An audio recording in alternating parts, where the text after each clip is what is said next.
Coba bayangkan, kalau pemerintah mengatur uang negara, caranya sama seperti kita mengatur uang jajan.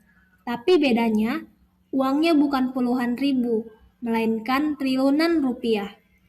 Kalau salah ngatur, dampaknya bukan cuma ke satu orang, tapi ke seluruh masyarakat.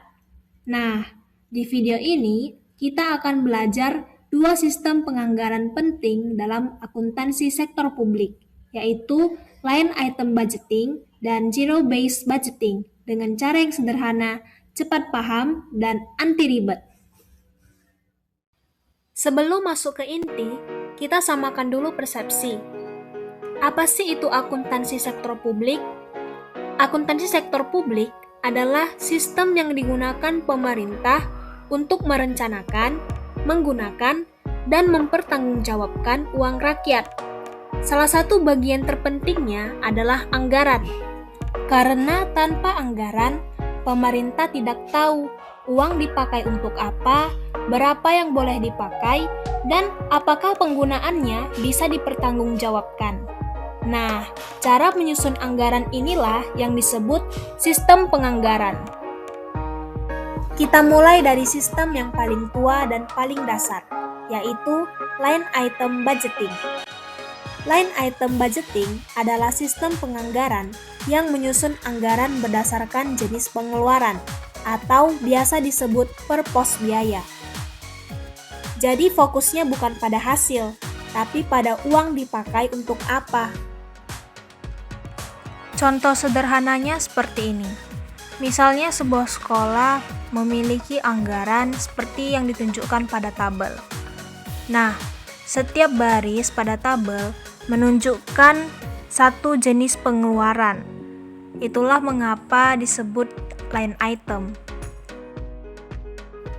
Yang penting di sini adalah jumlahnya jelas, jenis pengeluarannya jelas, dan sesuai aturan. Selanjutnya, ada 3 ciri utama dari sistem ini. Yang pertama, berorientasi input bukan hasil. Kedua, sangat administratif dan mudah diawasi. Ketiga, biasanya disusun berdasarkan anggaran tahun lalu atau ditambah sedikit kenaikan. Inilah yang membuat sistem ini sangat disukai birokrasi. Next. Mari kita bahas kelebihan dan kekurangan dari sistem penganggaran line item budgeting ini. Kelebihan dari sistem ini adalah mudah disusun, mudah dipahami, dan mudah diaudit. Tapi, kelemahannya cukup serius. Sistem ini tidak menilai apakah program berhasil atau tidak. Yang penting, uangnya habis sesuai anggaran.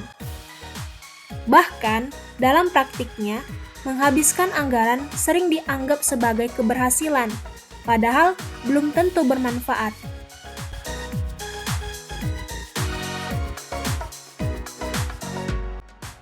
Sekarang, kita masuk ke sistem yang lebih modern, yaitu Zero-Based Budgeting, atau disingkat ZBB. Sesuai namanya, sistem ini menyusun anggaran mulai dari nol. Artinya, setiap kegiatan harus dijustifikasi ulang, seolah-olah tidak pernah ada anggaran sebelumnya. Analogi sederhananya seperti ini. Bayangin, kamu adalah mahasiswa yang sedang ngekos. Lalu kamu ingin meminta uang bulanan kepada orang tuamu sebesar 300.000. Terus, orang tuamu bertanya, "Kenapa kamu butuh uang sekian?"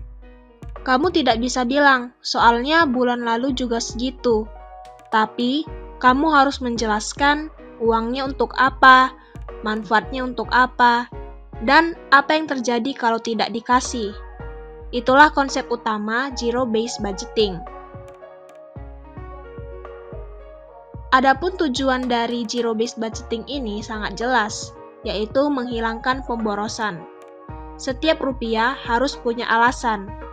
Kalau suatu program tidak memberikan manfaat, maka program itu bisa dihilangkan. Karena fokus ZBB adalah efisiensi dan efektivitas. Dalam ZBB, ada konsep penting yang disebut decision package atau paket keputusan. Paket keputusan ini berisi tujuan kegiatan, biaya yang dibutuhkan, manfaat yang dihasilkan, dan risiko yang jika tidak dilakukan. Paket-paket ini kemudian dibandingkan dan di-ranking sesuai prioritas. Sekarang, kita bahas kelebihan dan kelemahan dari JBB. Seperti sistem line item budgeting, JBB juga memiliki kelebihan dan kelemahan. Kelebihannya diantaranya anggarannya lebih rasional, lebih efisien, dan lebih transparan. Sedangkan kelemahannya adalah memakan waktu yang lama dan butuh SDM yang kompeten serta menghasilkan banyak dokumen. Dalam praktiknya, banyak organisasi sektor publik yang mengkombinasikan sistem penganggaran line item budgeting dengan zero-based budgeting. Mari kita lihat perbandingan antara line item budgeting versus zero-based budgeting. Line item budgeting fokus pada apa yang dibeli, sedangkan zero-based budgeting fokus pada kenapa dibeli. Line item budgeting mudah tapi kurang efisien, sedangkan JBB efisien tapi rumit. Tidak terasa, kita telah sampai di penghujung pembelajaran. Sebagai penutup, sistem penganggaran bukan hanya soal angka, tetapi soal tanggung jawab kepada publik. Line item budgeting mengajarkan kita pentingnya kontrol, sementara zero-based budgeting mengajarkan kita pentingnya evaluasi. Memahami kedua sistem ini membantu kita melihat bagaimana uang negara seharusnya dikelola secara bijak. Terima kasih sudah menyimak. Semoga penjelasan ini bermanfaat ya.